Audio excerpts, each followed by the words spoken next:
Everybody, give me a second. I'm hearing a weird music going on here. I don't know. The music didn't stop playing. And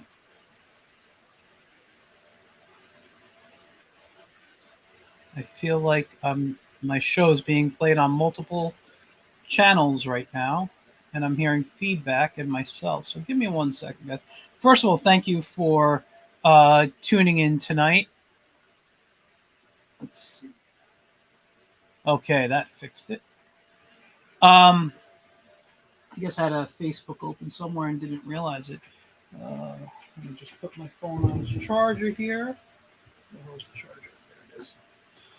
Um, so first off, again, thank you guys for tuning in tonight. I really appreciate it.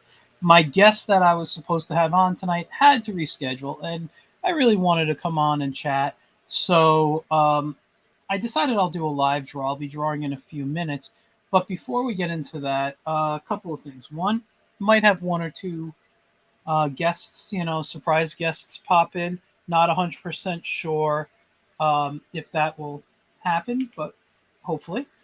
The first thing I wanted to do, and let me share my screen. Can I share screen? The first thing I wanted to do was talk about where I'm going to be this weekend. I'm only going to be on Saturday, the 19th. I'm going to be at the Long Island Doctor Who convention. This is one of my favorite shows to do. It is it's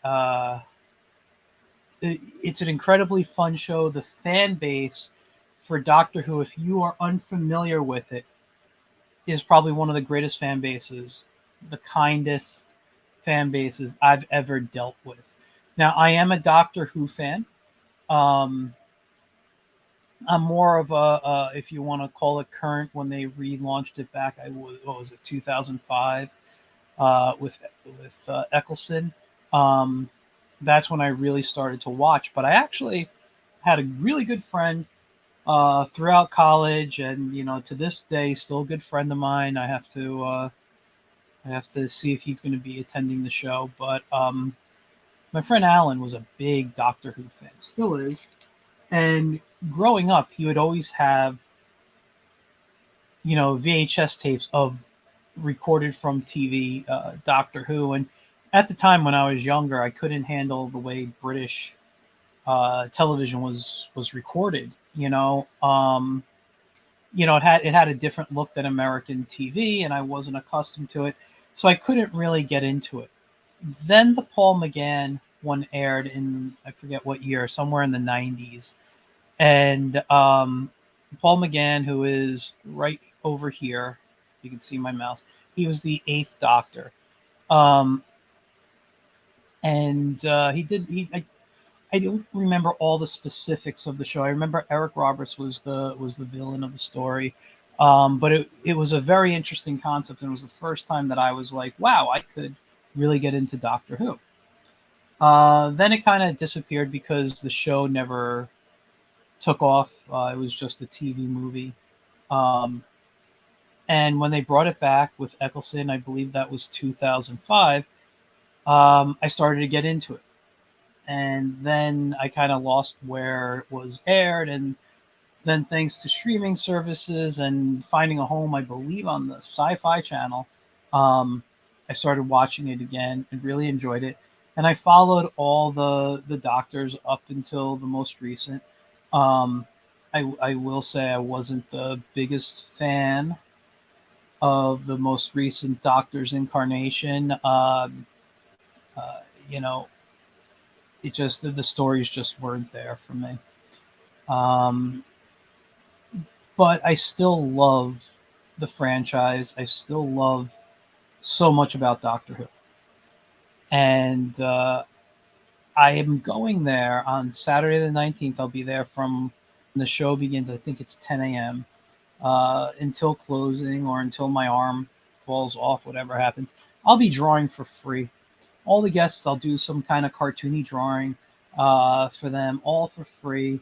And yeah, I mean, If you guys are in the Holtzville, New York area, which is out in Long Island, um, at the Holiday Inn Long Island, please come on by. It really is going to be a fantastic show. They have a lot of fantastic programming too. You could take a look at everything uh, right here. Um, you know, you can go to the link to see if there's a lot of fantastic stuff going on. Let me drop the link. It's longislanddoctorwho.com. I'm going to drop the link in the comments, number one. And one of my guests just wrote back. All right. So I'm going to wait for my guest to come on to talk about some other things, but I wanted to talk about a bunch of different things tonight, comics, Kickstarters, AI, everything. There's a lot of interesting stuff going on in the industry, and I thought it would be fun to discuss it right now. So I'm going to be working in Clip Studio Paint at the moment. I think it would be better. Uh-oh, not there. Can't see my face no more. Let's just go to this. Nope, wrong way. Ah, there it was. Sorry. A lot of different buttons to hit. So I think I'm just going to sketch around and play around right now.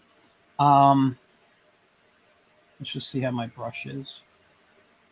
I think I'm going to lower it a bit. Let's go to 2. Okay. Maybe I'll stick to this.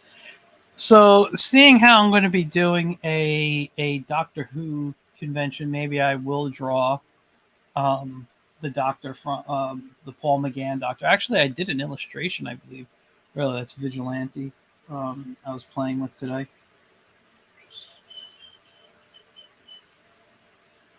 Let's see. Nope. Nope. That was me drawing the Vigilante. Maybe it's in a different one. No, it has to be. I thought it was in this one. Yeah. I don't know. Oh well, I'll draw another one here. This is something I did earlier today, which this was just kind of a warm up sketch this morning of Hellboy.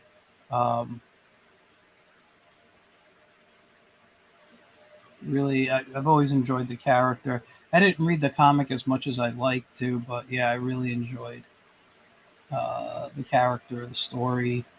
Um, every time I got my hands on it, it was nice. It was fun. It was different than what was going on at the time when Hellboy came out.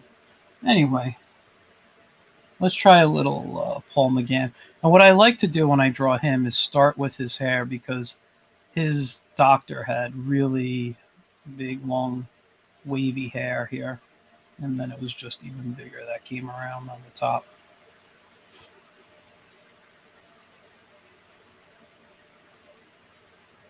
There he is, smiling.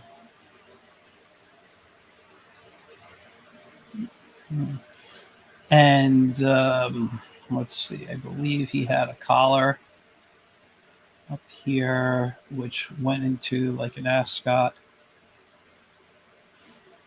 which came down into a vest, where his jacket was right here. And I believe his vest had 3 buttons.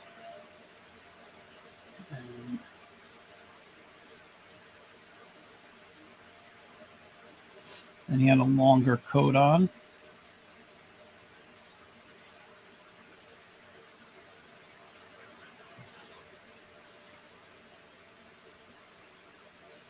I think I made him a little too thick.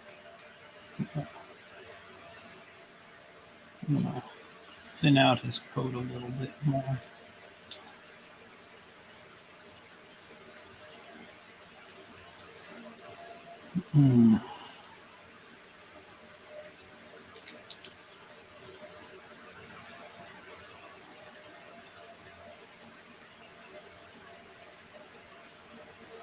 Oh, he also had a timepiece that he kept right there.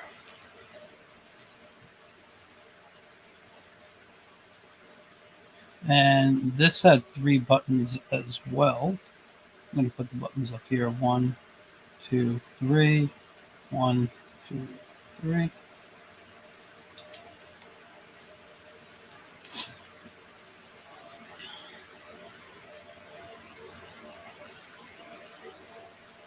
He had a big cuff in here with 3 circles there, 3 buttons there. Let's bring this arm in here. You know what? I don't know if what kind of Sonic, if he had a Sonic. I don't remember. I should look that up.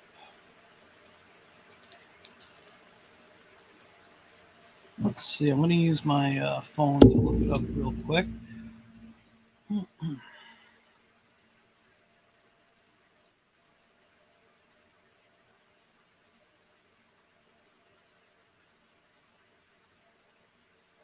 Let's see. Paul McGann. Oh, I know the exact sonic screwdriver he used.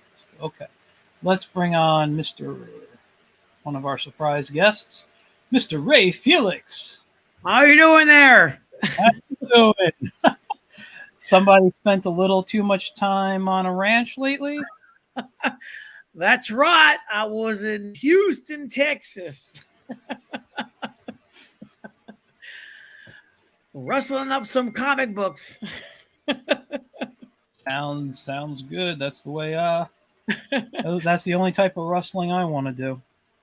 I spent some time in Austin as well, so nice. That's where the Democrats are. So it's like, let's not get my show political, please. Yeah, so it's like, but I was a little bit of both worlds there. So, how are you, man? What are we drawing here? I'm drawing Paul McGann from Doctor Who. He's going to be one of the guests this weekend at the show I'm doing. Very nice. Is he the 3rd Doctor or the? He was the 8th. The 8th. Oh wow. Yeah, they are up to what 13 or 14 now. Who was the one back with the curly hair, with the brown curly hair? Tom Baker. He was the 4th Doctor. He was the 4th. Okay. Yeah, this character right here, this version of the Doctor, he was in the 90s. Right. They made a TV movie with Eric Roberts as the villain. Right. And it turned out that it didn't get picked up as a series, so they only had that one TV movie. And outside of, like, I believe an appearance on the current Doctor Who, when other doctors came together for an event, Paul McGann was only on screen as that Doctor. Excuse me, but I believe they have books about him, and he's done audio shows as the Doctor. Now is that Doctor? The Doctor Who they've had? Do you think they've had as many Doctor Who's as they have had a James Bond, or more Doctor Who's? More Doctor Who's. I mean, James Bond was what, like 5 people? Maybe. No, I think it was more than that. Huh? I don't know. Who was the first one? Sean Connery. Right. To Sean Connery, there was one dude that did 1, and then after that was Roger Moore, right? Then after Roger Moore, there was a guy who did 2. Then after that was Timothy Dalton. Was the guy? Yeah, Timothy Dalton. That's 5. And then who was after Timothy Dalton? I don't remember. I'm not as huge as a James Bond fan. You have the new guy. So, and Peter Sellers. Remember, he was a James Bond too. Yeah, I mean, listen, there's been a bunch, but there's been 7. So by my count, Yeah, the thing with Doctor Who and the character specifically is, and this was like a brilliant writing piece for it in the character, was when an actor had to leave the series because it was time for him to move on or whatever, the character could regenerate. And so they would take another form, so they wouldn't look like their old version of them. However, there's been a couple of occasions where the Doctor has taken the same form, and that was specifically with the first Doctor. I believe he took when he regenerated, he took his first form, and then when he regenerated, when he left the series, he regenerated into the second Doctor. Was there ever an episode where they all came back together, or there were things where, not that the Doctors officially all met each other again, but where they were doing things throughout the timelines together. You know, when you're dealing with time travel and stuff, it could always get a little messy. Yeah, for sure. But I really enjoy the series. My favorite Doctor was Matt Smith. Right. I think he brought a nice comedic feel to the series that wasn't there before. Right. But yeah, I mean, it was a great thing. So I'm gonna be there. I believe it starts at 10 a.m. and I think it ends like the main room. I don't remember. I have to get the what's it called? Information again. Right. But the convention opens 4 p.m. on Friday. Oh, they don't say the other stuff. Where's your show at? The Doctor Who show at? Where's that? It is at the Holiday Inn Long Island in Holtzville, Long Island. It's is that pretty deep? Maybe an hour drive from me. Yeah. I mean, I'll I'm show. Be at the Bronx Library Center's Comic Con. It's like apparently they got all the Bronx comic guys that I started out with, and other Bronx based artists there. So I was invited to be on the panel, and they gave me a table. So that's fantastic. Represent the Bronx. It's the old location of where the Bronx Heroes shows used to be at way back when, pre-COVID. Yeah. I think the last one we did there was 2018, I think. Okay. Yeah, 28. I think it was either 2018 or 2016. I tend to forget these things, but well, we tried to have one on 2022 and it got canceled, but for whatever reason. But hopefully we'll return. Not the same location though. I think I'm trying to get somewhere bigger. I want to do a bigger show. Yeah.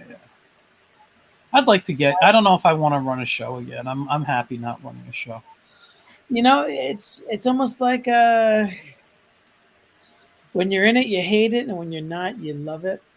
That's how I feel right now about not doing conventions. I haven't done many conventions because I'm still building new product and stuff for shows. Yeah. But I miss sometimes being behind the table and interacting with fans. I don't miss the stress of putting a show on. Yeah. I'll leave that to people like you. I don't handle the stress well anymore. Yeah. It is. I just have a high tolerance for BS. That's what it really comes down to.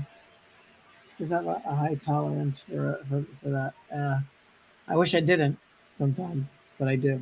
I don't. I can't do that. Working with the populations I've worked in, I've actually figured it out. I think growing up in a cult prepared me for working in jail. Working in environments where people try to control you prepared me for working in an environment where others are controlled. So, yeah. Kind of makes sense, right? I just came to that conclusion today. And it could be very very true. Yeah. So in addition here to what's it called? The which, by the way, you guys, you want to come to the show, it's longislanddoctorwho.com. And then our main guests there. So I was just looking to see if it had the time. I don't see it on here. Anyway, not a big deal. So these are all the doctors here? Well, he's the only one that played a doctor, Paul McGann. The others played companions or other people. He was in the new Doctor Who. I don't know how to say his last name, but he was the villain in one of them. I feel like Ryan, was that Croucher? He was something else that I know him from. Mickey Lewis, I believe I have met at other shows. He does a lot of costume work on the show. Right. So if it's who I'm thinking, really, really good guy. John Peel, a writer, awesome. It's I won't go into all of them, but really good people. Really good people. For those who know Long Island, for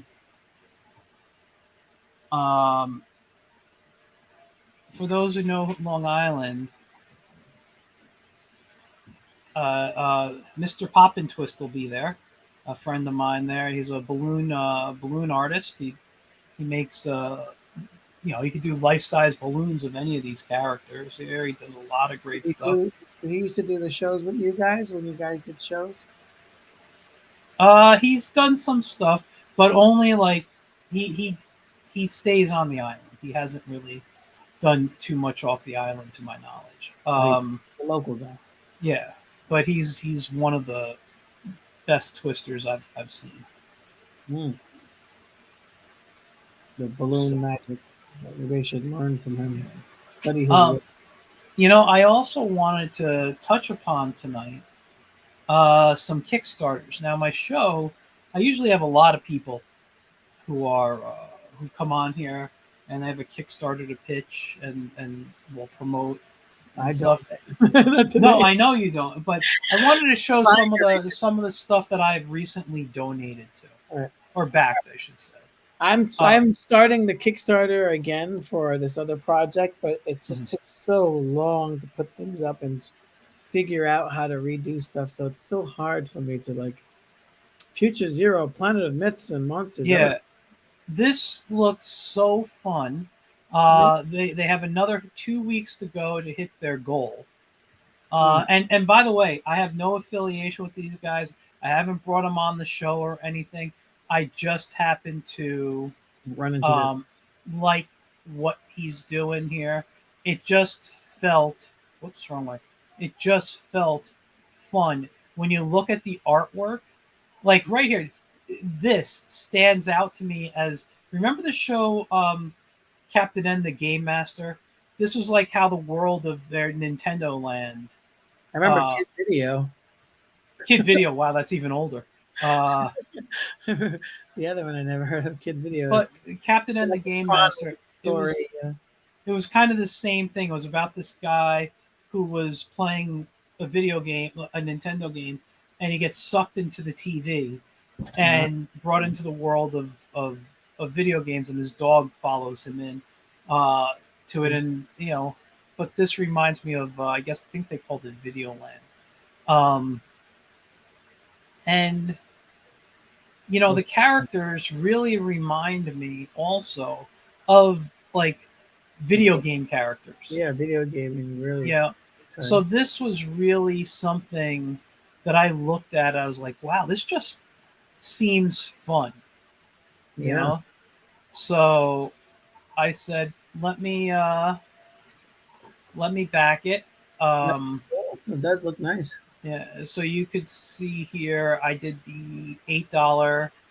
I get a copy in the digital download. Usually, I just back the digital downloads just because I can't keep. What's it called? Backing all these physical copies. By the way, for them, don't they? It's like $7-10 for a physical copy. Yeah, sometimes more, and that just kind of sometimes drives me. Doesn't that hurt them, to have it for so much? Is that including shipping? Is that why it's so much? No, shipping. I think I pay a little extra for. Hold on, I just want to go to the comments. I don't understand why guys put like a $15 for a floppy comic book. Yeah, I think you're kind of screwing yourself when you do that. Well, I'll let me just get to a comment here. It says, "Hi, you're stupid." From Hi, you're stupid. It says, "Fugitive reached their goals." Yes, I know. I'm going to actually buy their book from them personally. I like buying because I'm James and Christian are friends of mine. I'd like to get the copies straight from them. So I'll be buying my copies from them. But yeah, no, here's my issue with Kickstarter stuff. All right. Right. when you have a goal of a cover of a book that is, and I'm talking floppy, I'm talking, 32 pages or less. Okay. Right. And you're selling it for 10, 15, some people have even seen for $20. Right. It doesn't make sense to me. I get that you can, that you're competing with Marvel and DC and all these people that can print high volumes. I understand that. I get it. Yourself, yeah. But I feel for a 32-page book, that's a little out much there. If you stay under 10 or under, I'm okay with that for like a 32-page or under floppy. When you start going into the like the trade size, the graphic novels, then I'm okay with dropping 20 or more. That makes more sense. It makes more sense to me. So this right here, just looks like a fun comic. I think, I think people should be checking this out. So what I wanted to do. Let me clarify real quick that I'm not casting any aspersions on these guys because I don't know who they are. No, neither am I. I'm just making a general statement. Yeah. I don't know people attacking me online. I mean, everything I post lately gets an attack. I feel like Facebook's turning into Twitter now. No, listen, here's the thing. I'm not knocking anyone from doing what they have to do with what they have to charge. I get it. I understand it.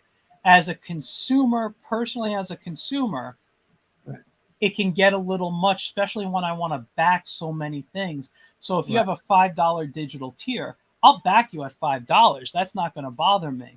But if I it's going to be hard for me to say I want a 32-page book and drop $20 when I could back 4 other Kickstarters at the digital tier, So I've backed some Kickstarters, and some of them, guys we know, I get the books, but I backed one that I didn't know. I never received it. I'm just like, hello.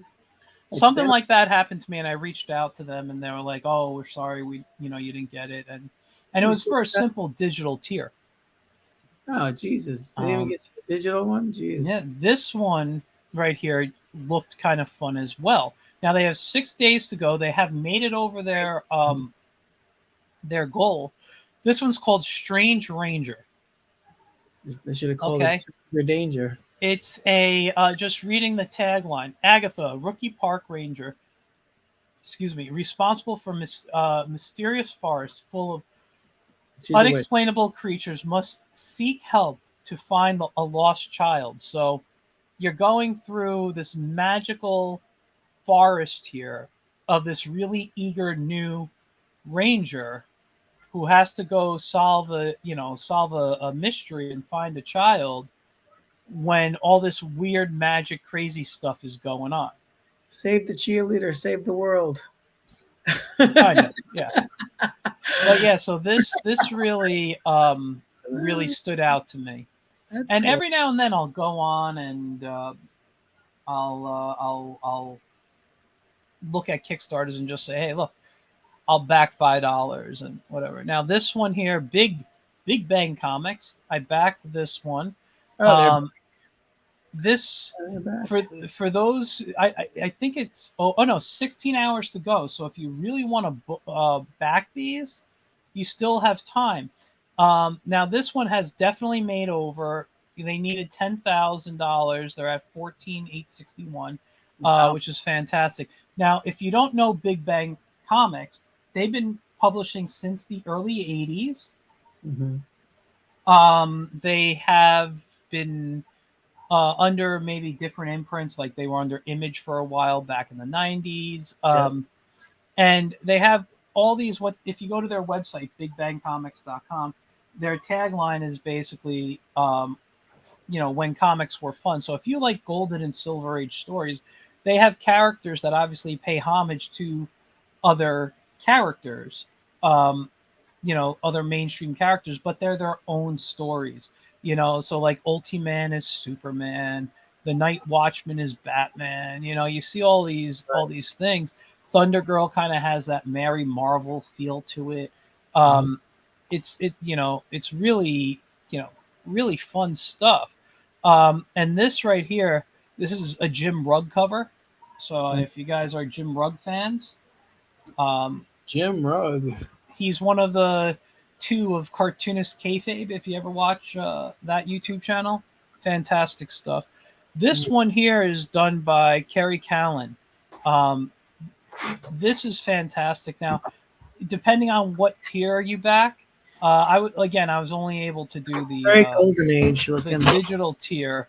You could get the rug cover, or you can get the Callan cover, but if you go up to the $40 tier, you can get these as 11 by 17 posters. So not only do you get the book with the cover, but you get an 11 by 17 poster with them. And those were the ones that kind of excited me. There are other cool stuff as you go down, but those two, because I can see this hanging up in my studio, either one of them.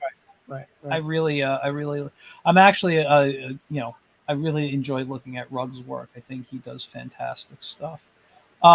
Another one I backed, and you know what? Since this has 16 hours to go, drop this. Drop it like a sword. All right, you guys can check this out. Stranger Ranger, I think, still has 6 days to go. Let me drop that in the comments. And again, outside of Big Bang, I haven't had anybody on my show with these. These are just things that I enjoy. But I've been a Big Bang fan since the 90s, since I discovered them in the 90s. Now, this one looks like a lot of fun, too. It's called Space Monkey Knights Go. Now, this one, I believe, is completed. But this was just... Let's look at the campaign. Let's go. Yeah, I took their digital tier on here. You just look at it and it's fun. I can't really... Does it have a tagline at the top? I don't remember. I need to catch up with my reading of... I bought a few Kickstarters, and after I got them, I never read them. I need to catch up with them. Just haven't done it. Yeah. We got to do that. I kind of like fell off of the comic book wagon once when the pandemic was happening. I was creating a lot of comics and reading a lot of comics, and then once the pandemic was over, I don't know, something just snapped in me. I'm like, I think I'm ready. I think I just kind of like binging. The first month was binging everything on Netflix, got rid of Netflix. Everything I did a lot of during the pandemic lockdown, I don't do anymore, and I stopped reading comics, but I still create stuff, It's funny you say that. I think I've said this on the show. Obviously, I'm not a fan of a lot of TV anymore. A lot of the stuff I watch are older things that we grew up on. Occasionally, I'll watch something new, but I'm not.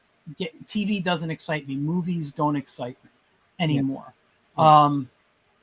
And because of that, I've actually gone back to reading more comics. Yeah. Not that I wasn't reading comics before, but it was like, okay, I'm on my lunch hour at work. I'll knock off a comic. Now I find myself in the morning, as I get up in the morning, maybe to read 2 or 3 comics even before I start my day. Right. I might do, instead of watching TV at night, I'll put a pile of comics on my nightstand and read like 2 or 3 before bed. That I'll do. I'll read the old stuff though. I got the old. I'm reading the She-Hulk series right now. My studio is insanely messy right now because I'm trying to clean stuff up. Right. But I'll talk to you. I'll show you what I've been picking up. So. Yeah, I'll read the old stuff, but I don't read anything new anymore. Obviously purchased mostly at the Spider's Web. I picked up the new Conan by Titan Comics. I haven't read it yet. That's probably tomorrow's book. Right. So I'll check that out. Who's doing it? Is that Dark Horse? Titan. Titan Comics is doing Conan? Yeah. Really? Yeah. Lord of the Jungle, it's a Tarzan book, but obviously can't use the name Tarzan. But I'm a fan of that stuff. So who owns the rights to Tarzan? Is that Disney now? No, I believe the Edgar Rice Burroughs created him, right? Yeah.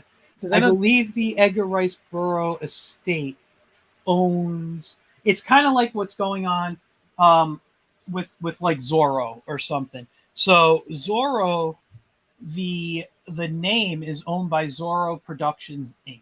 Okay, so no one can put out a book and call it Zorro. Right, but it's public domain. But the Curse of Capistrano book, and I believe maybe another story, is public domain. So Zorro in that form can be used. Now, when I worked on, it's right next to me here. When I worked on this book here, and I illustrated 2 stories in here, this was put out by Bold Venture Press, but Bold Venture Press has a deal with Zorro Productions Inc. So they told us what version of Zorro we had to look at. Right. And luckily for me, it was the kind that I enjoyed. So that was that. I haven't read this book yet either. It's from Image Comic. It's called Impact Winter. Let me take my screen so you got this Ren and Stimpy, Jack Kirby looking art. Hold on one second. Let me stop the share so you can see it better. So Impact Winter, which looks good. This book right now might become one of my all-time favorites. It's Void Rivals. It is Robert Kirkman writing, and nice. It is connecting into the new Transformers series that's going to be coming out. Oh, really? Yeah. Now, this book here, I got to still read the third book. It's a Transformers story that's not called Transformers? It's not officially a Transformers story, but there's a connection to them. Interesting. Now, this book I picked up at Eternal Con. And James Avelli is the creator. It's All I Have to Do Is Dream is what it's called. I read the first 2 issues. So that's issue 1.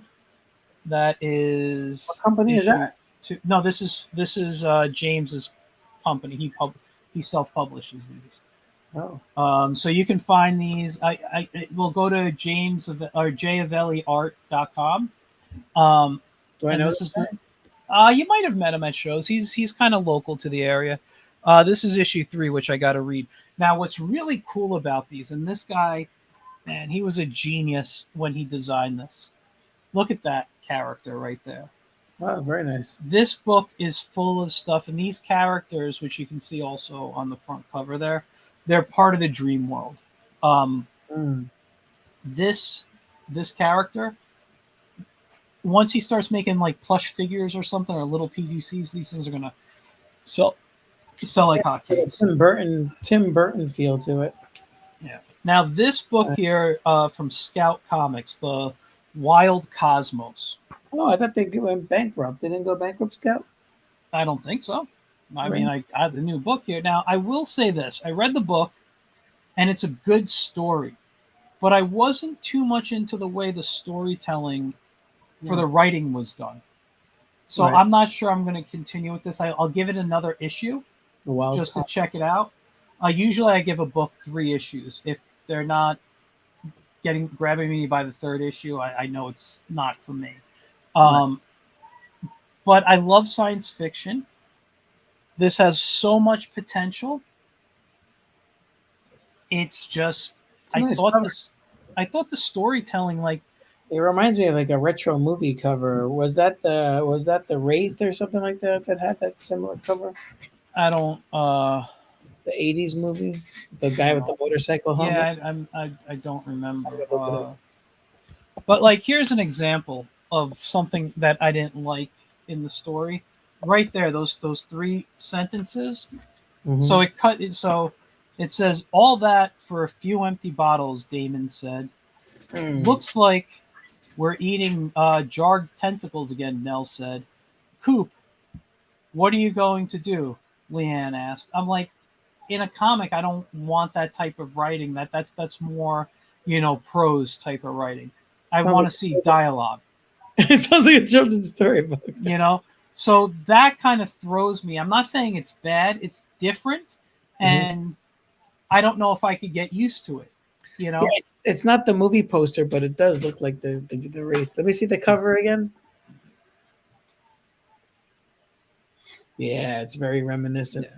If you look at if you let me share the screen, I'll show you this what I'm Yeah, talking you about. should post post it up, and then Let's see here. All right, take a look at this. Present. Share screen. I'll wait till it comes up here. Yeah. Google Lens. Here we go. Boom. You see that? Okay. Yes. Very reminiscent. The Wraith. That was an 80s movie. I don't know if I saw this. Yeah. This was big time. I think who was in it? Have to go back. I think it was Rutger Hauer, or I could be wrong. Let's go Sounds back. like something he'd be in. It's like one of those 80s films. I think Charlie Sheen or something like one of those 80s movies. It's just the images is good. Oh yeah, Charlie Sheen. Yeah, Nick. Oh, That's Jamie Bozan, Sherilyn Fenn. Oh, very cool. So that's the Twin Peaks. yeah. Randy Quaid, Vicky Benson, Elizabeth Cox. Yeah. Okay. Christopher Bradley. Yeah. Good movie. One of those typical 80s movies, you know. I'll have to check it out. I don't remember if I saw this. Yeah. I mean, the poster that you showed looks familiar. I just that was the UK. This is the American poster. Was this one here? Mm-hmm. That was the American poster, but the UK poster was the one I showed you before. Yeah. Yeah. It has that. This one. This is the UK poster. Interesting. Special edition. So yeah. Very interesting. Let me Throwbacks. I don't know.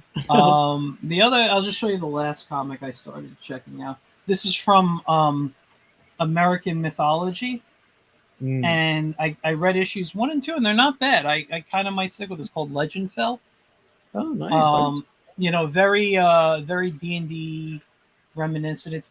I believe it's going to be a mini series, because it's actually based on a tabletop game, I think, if I remember what I read. Right. So it's it's kind of introduced the game in there. So that's what I've recently picked up. I have some other books in places that I can't get to. Oh, this I picked up. It's a sampler for the new DC manga coming out.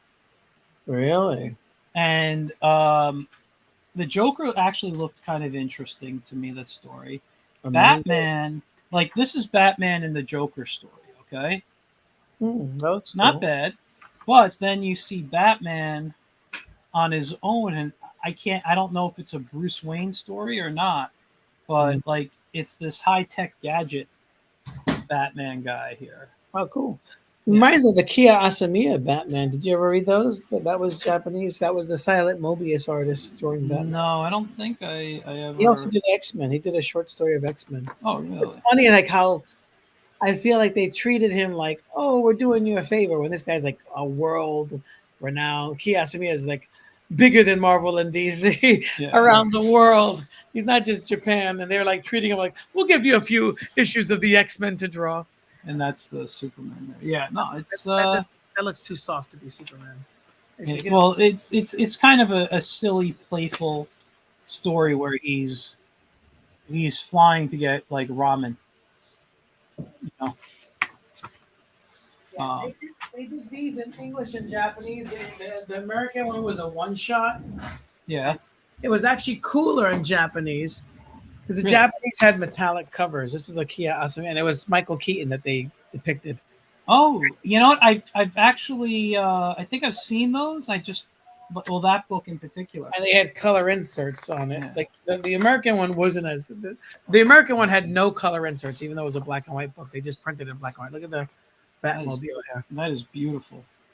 Yeah, I mean, this guy was but joke. That's the thing. And listen, I'm never gonna knock an American artist or anything, but there is something to say about the skill level of manga artists. Oh yeah, it's way amazing. Yeah, the way they work Mm-hmm. You know. I mean, look at that. Yeah. I mean, how he did the negative, and it's Zepatone. You know. Yeah. I mean, you can see there's an influence from Mazzucchelli and stuff, but I mean, it is very dark. I mean, the storytelling. He's got Catwoman in there. He's got all the villains. I'll have to see if I can get my hands on those. Yeah, I mean, I'm sure I've been a book off in Manhattan. I'm sure you could find a copy because these are the Japanese ones. I got the English one too, but yeah. I thought I'm sorry. Go ahead. no, I just thought it was really cool to own the original one. Yeah. Because the original one is just so much. Look at there's a second book. So in America they put it all in one condensed hardcover, Mm-hmm. but in this one, and look at the metallic. It's like a metallic cover, front and back. Well, someone's going on Amazon to see the cost later. I mean, and then even the interior has like an interior cover, Yeah. So it's like it has a dust jacket on it, I've been looking I've been looking at more manga recently as well, and I was in a store. Oh, that's nice Riddler. It's like the Jim Carrey Riddler. They got the '90s Catwoman. Yeah, and I was in. Was it Newberry Comics? Is that the one in the Palisades Mall? Yes, yeah. That's where our friend James used to work. Yes. Now he runs one. I think he's in Staten Island or Jersey or something. Yeah, now he's in Staten Island.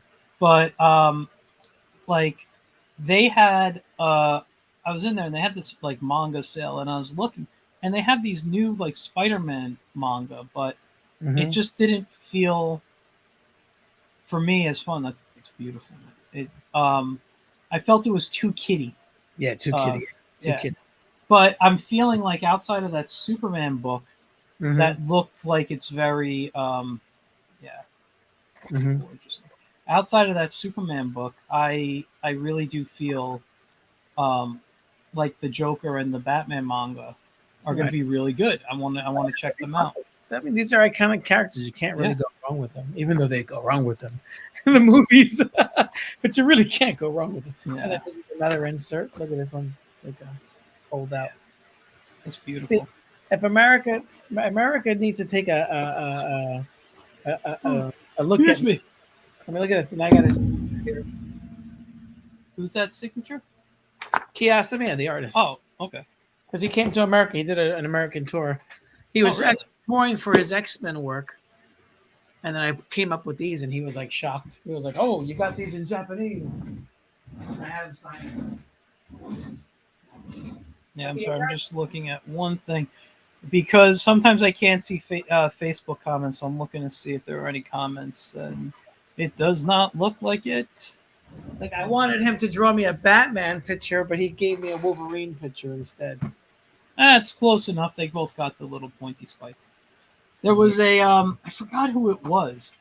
I don't know if it was like Steve Rude's work. I recently saw, and it was like a World's Finest picture, and they had Batman like with the classic, helmet. Let me see if I can find it really quick. I think it was on Instagram.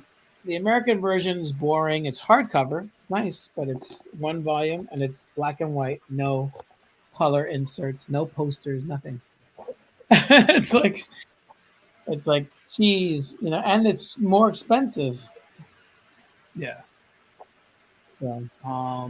Maybe it's not on here. I think because DC is putting out a new World's Finest, and it's going to retell or even retcon, I believe, the how Batman and Superman met. Oh, nice. It's very cool. That's a classic issue. On top, are they doing the original story or a different story? It's a brand new story. And is it a retelling of the original or no? No. It's going to be a brand new one here. Let's see. No, that's not it. Whoa. Let's see. That's not it. Yeah, this is it. Let me share the screen. Can I get a? I'm not really too much into Superman. I don't know who did the work. I gotta look. You're not into Superman, the guy who No, loves superheroes? no. I'm not into the way Superman's face looks here. Let me see. Yeah, too intense. But you can see Batman has that like Wolverine thing going here. It's very classic.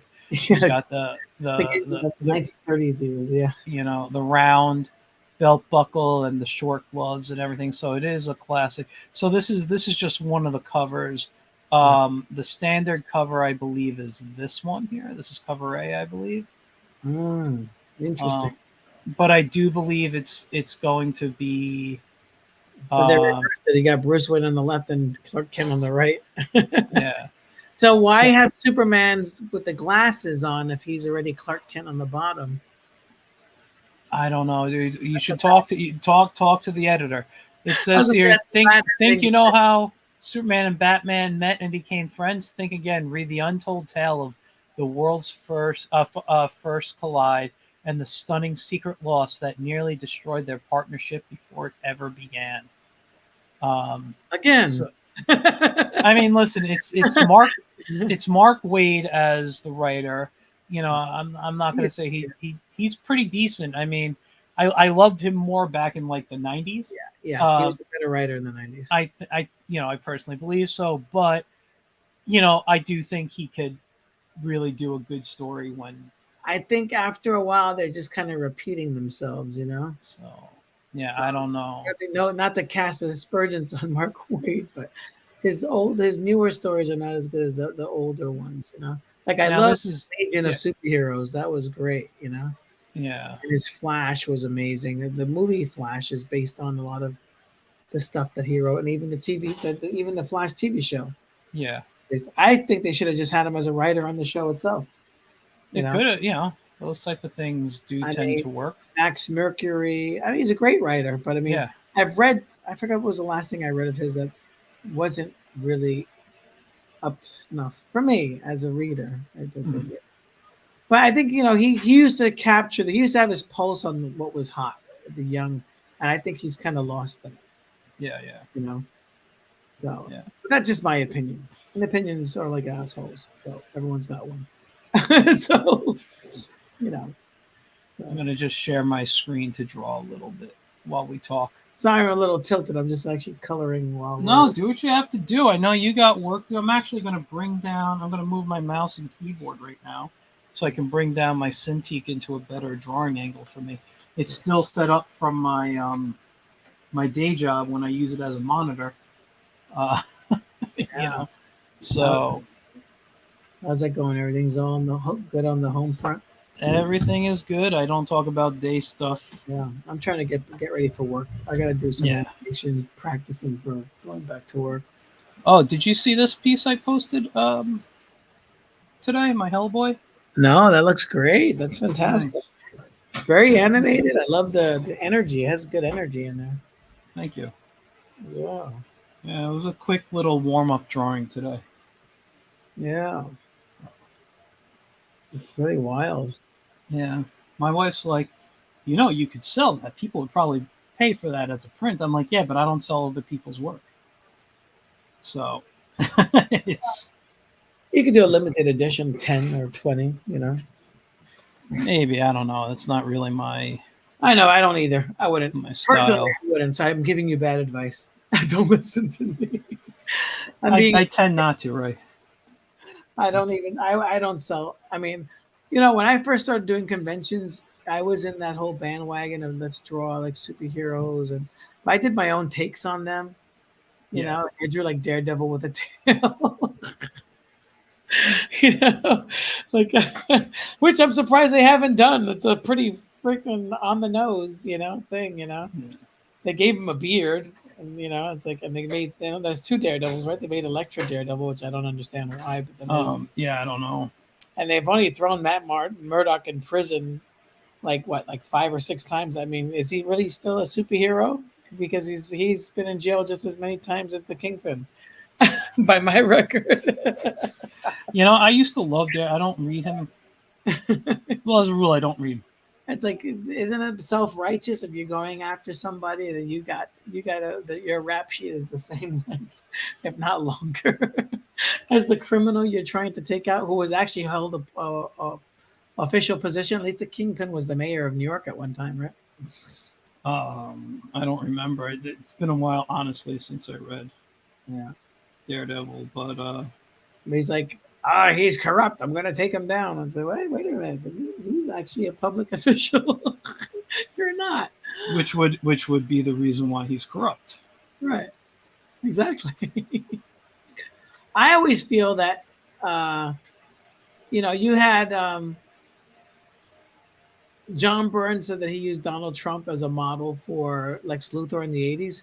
But if you really look at his Lex Luthor, it's really the Kingpin, the way he did it, because Lex Luthor was always a fit, skinny guy, convict, kind of like the TV show. I mean, not the TV show, kind of like the movies. He was just a criminal. But then he turned him into this rich mastermind guy, and that's basically the Kingpin.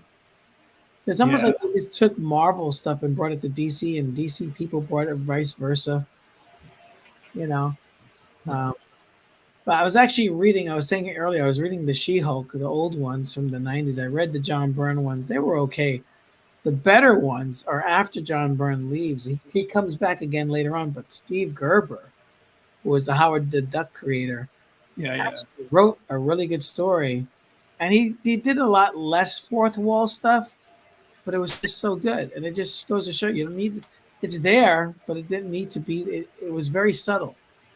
Yeah. Whereas John Byrne really just didn't know what he was doing. It's like, I think he was just making stuff up as he went, Yeah. But I mean, the Steve Gerber stuff was really, really impressive, I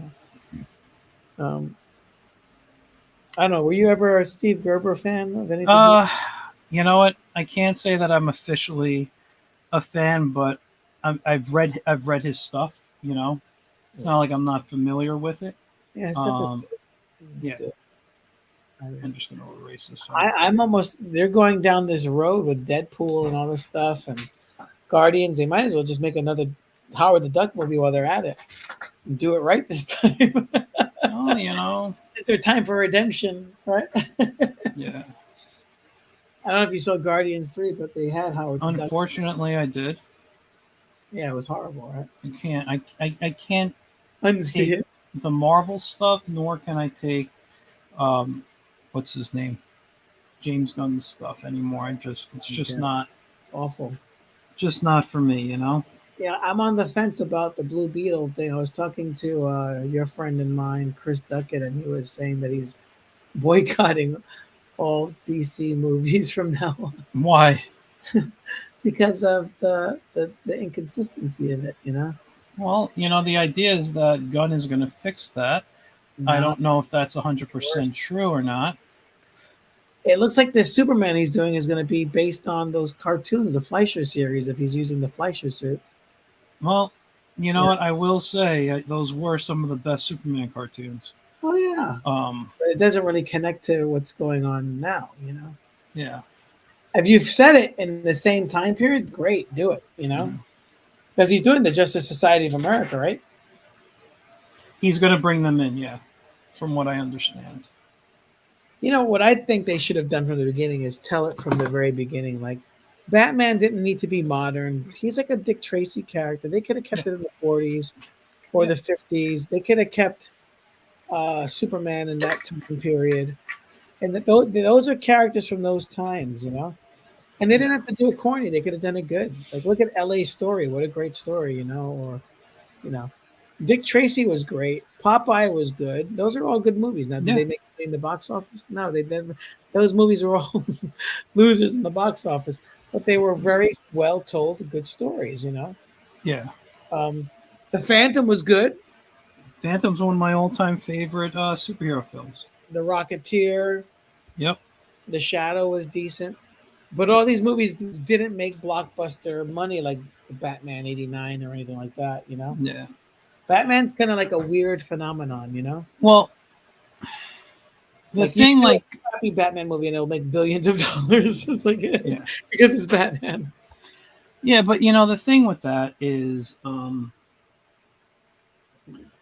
you know, when that era of the '90s stuff happened, they, Batman was obviously fantastic. It was, well, to most people, I wasn't a huge Batman fan like that. But they were trying to bring in all these other all these other superhero movies with lesser known characters. But I mean, first of all, Popeye in the '80s, one of my favorite comic based movies. Oh yeah. The Phantom in the '90s was perfect. But the problem was they didn't target it to the proper audience. They didn't target it to the kids. Same thing with The Shadow. Same thing with Dick Tracy. Dick Tracy, a flop at the box office, but such a brilliant film. Yeah. It was a great film.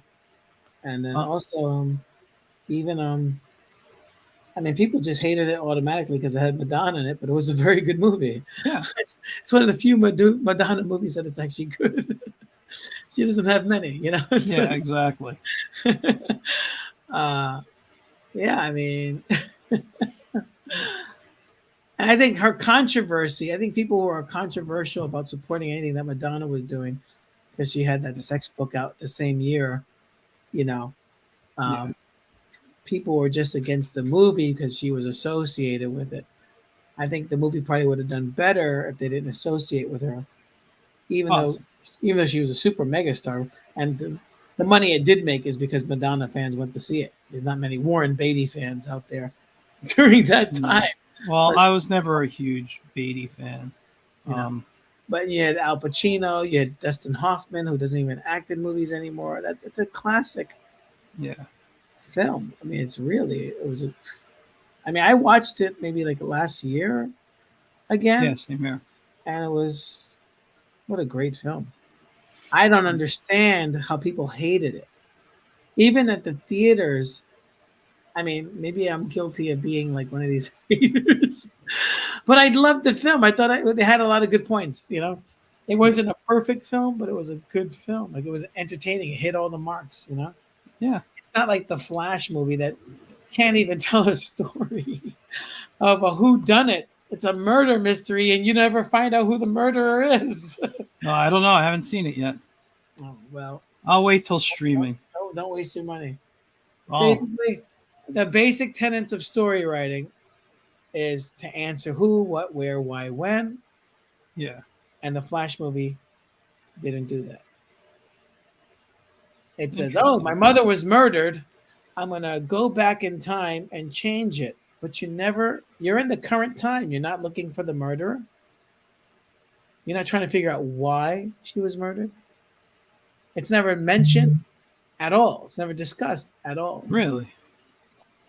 And you don't have Professor Zoom, who's the main antagonist. He has no antagonist. He is the antagonist. It doesn't make That's funny. So whoever wrote that movie, and I'm sure it was a pool of people, they need to go back to college and learn how to write. Because the basic writing, you have to answer who, why, where, why, when, what, Yeah.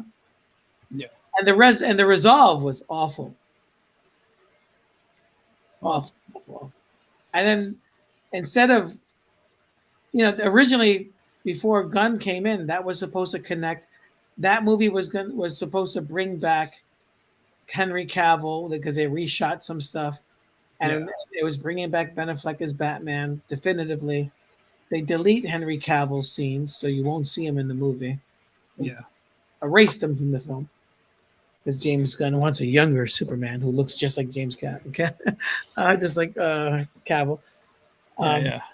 But then they make I'm not going to tell you the ending, but they make a total spoof of the ending by deleting the original two endings that were shot for the film. Like, one ending had one character in it, and they reshot it, and then there was an after credit scene with Batman, which is on the supplemental disc. If you they show they don't talk about it. They don't show you the scene. They just show you the making of it. and they got rid of that too, which was kind of like Flashpoint, that ending point of the cartoon where Batman is with the Flash having a conversation. They deleted that too. Instead, they just basically turned it into like a Jerry Lewis. The Flash is like this goofy Jerry Lewis pantomime character, Yeah. which is a disservice to the Flash TV show in the '90s. Actor, and even the Grant Gustin guy, which I wasn't crazy about that show. That was a little soap opera for me, but well, it was made for. It was different. We had the CW where you need to make it teen drama-esque. Well, that was even better than this movie. I can tell you that. And I used to like that, but it's even bad on that end. You're really good at digital inking, I gotta say. Pretty damn good. But what? So you're pretty damn good at digital inking, I gotta say. Thank you. You do it so flawless and effortless. It's a lot of time. The secret to inking digitally is, first of all, find a pen that you like. Mm-hmm. And then the second thing is to zoom in on it, get close enough. Like some people say, don't zoom in a lot or whatever. But if I have to move move this to what's it called? Get the line, like rotate. Make sure you rotate. We're used to rotating. Can I move this? Yes, I can. Right. We're used to rotating the paper when we draw. So, So you draw and rotate. That's cool. I have to make sure I got that. Dylan, hey, how you doing? He's in the audience now. Dylan, the supervillain, how's it going? I'll probably come in with a little more shadow here, but I'll put in some rib cage at the moment. I don't like that. That's cool. But, well, I'm doing a dream comic book based off of the photographer artist Clayton Patterson. We did a graphic novel with him. I was one of the many artists that participated in it. Mm-hmm. His life story. So he wanted to do like a sequel to it. And I was like, well, you don't need a sequel to your life. It's your life, right? So I think, why don't we do like a Alice in Wonderland type of thing, but you. Yeah. So we're actually working on that. And it's going to be debuted at this art opening, this art exhibit in September. Cool. So we're going to have a few samples printed. And, it's going to eventually be a graphic novel, but it's kind of like a sampler that I'm making because I really don't have the time to sit down and color another book. Yeah. And a lot of it's based off of his tattoo work and his artwork. So it's almost like he's interacting in this spiritual realm of his artwork. So that's cool. Yeah, he's like, it's him as it's like a YA book. So this is like one of the pictures there. Let me see. Oh, hold on. Let me give you the screen so we can see it better. Wrong monitor. Oh, very nice. Yeah, so it's very different. It's children's type of story, Did you draw that? Yeah, this is all me, baby. Yeah, that looks great. That's the black and white. And it has my signature color spectrum type of thing. That. And he has these tattoos on his body. So it's like it's all about the tattoos and the power of the tattoo, but they're mythical. I present them as mythical characters, Interesting. Yeah. So this is like so I'm 7 pages in out of 14 right now, and got a long way to go. So it's I mean, so I'm doing a little bit of everything. It's every genre of a comic or like of entertainment that you see, Yeah.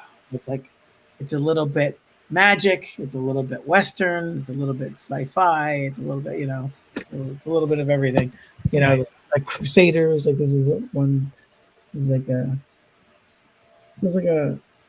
almost like, imagine like, like, I guess if you were to do a story of Alice in Wonderland or like the never ending story, but in New York City type of thing. And it's actually a lot of it's based a lot of the stuff is based on his real life, but it's more metaphorical because we already did the literal book. Yeah.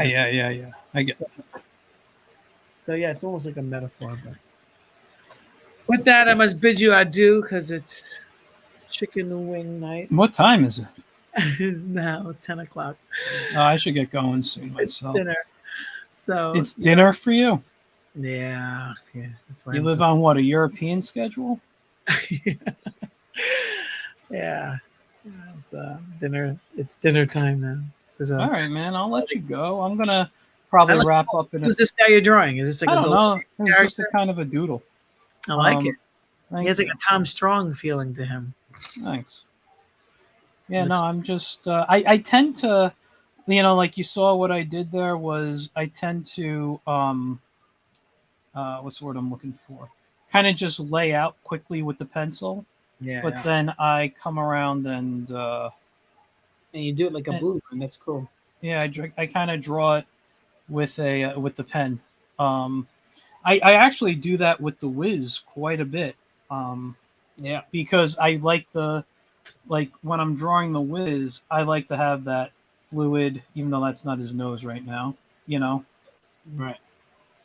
I like to get that fluidness to it. Yeah, you're so effortless. I'm not that good. I hate to say that. I'm not that good. I struggle. I reerase. Oh, I love your Wiz. Thank you. He's like Captain Crunch's cousin. So yeah, did you see today's Wiz? Yeah, I did. I thought it was cool. Thank you.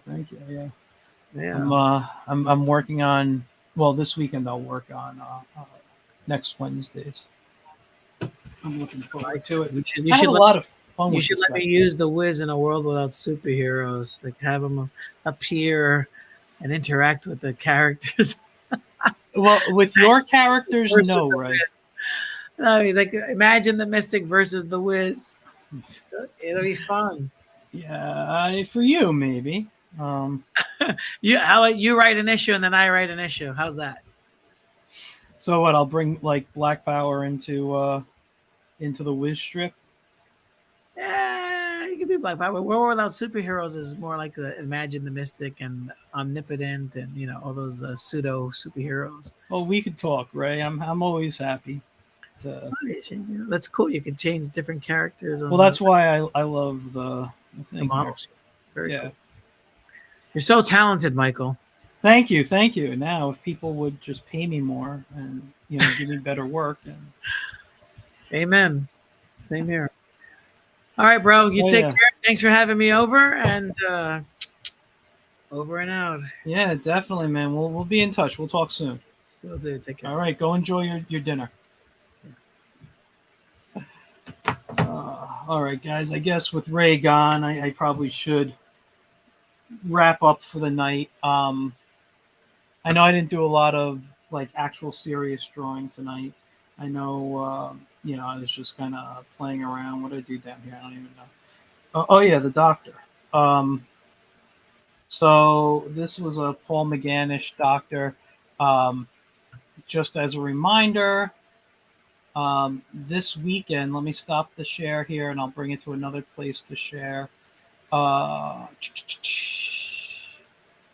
Screen. Let's go back to here. I know this wasn't what I was looking at, but just as a reminder, this weekend, I will be at the, what do we call it? The Long Island Doctor Who Convention. I don't know why I blanked. It was right up there. I'll be drawing for free the whole day, just on Saturday. You come by, you can get a free drawing from me. It's going to be just like a pencil sketch or a quick pen sketch. It's not going to be a big detailed drawing, but I will have, what's the word I'm looking for? I will have some other stuff there. I have a lot of really cool, I'm sorry, I'm just getting something up here. And yeah, I mean, listen, I'm doing a lot of cool stuff. This is really my only show until the end of the year. I'll be there one day. You can come and meet some really great people. I have met a couple of these people in the past at other places.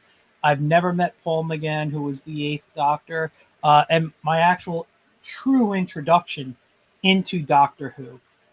A friend of mine, like I said, my friend Alan used to try to get me into it, but I couldn't.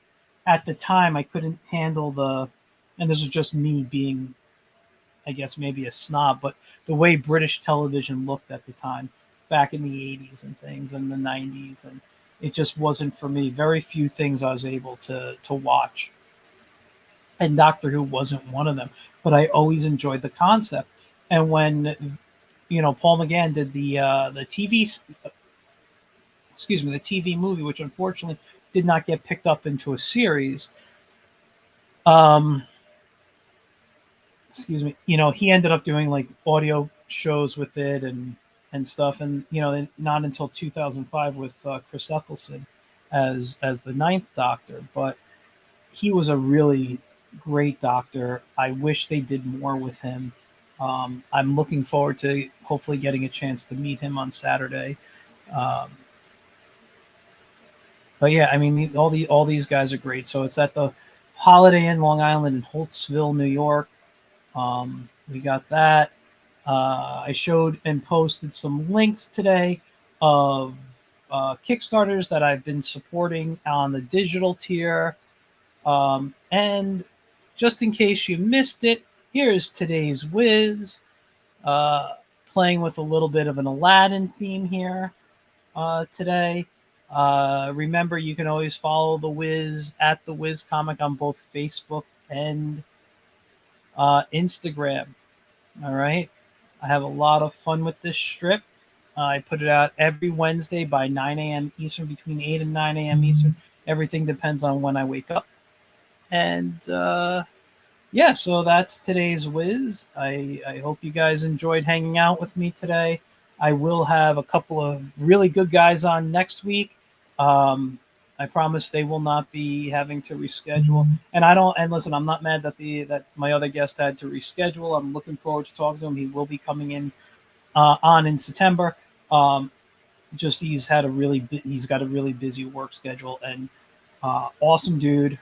I look forward to talking with him. Great, I've had a few chats with him on social media, and just a really nice guy, really talented, really smart. You're going to love it. I'm not going to say the name right now, but as we get closer, I will be talking about him. So yeah, with that, guys, I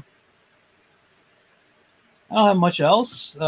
Pick up comics at your local comic shop. Support the indies. Go on Kickstarter. Go on Indiegogo. Find them at your local comic shop. Look for them online. Just look for and support your indie creators and your local comic book shop. That's always going to be my message. Thank you guys for tuning in. I look forward to talking with you guys next week. Yeah, with that, I will see you guys later. Have a great rest of your night. And thanks for watching, guys. Bye.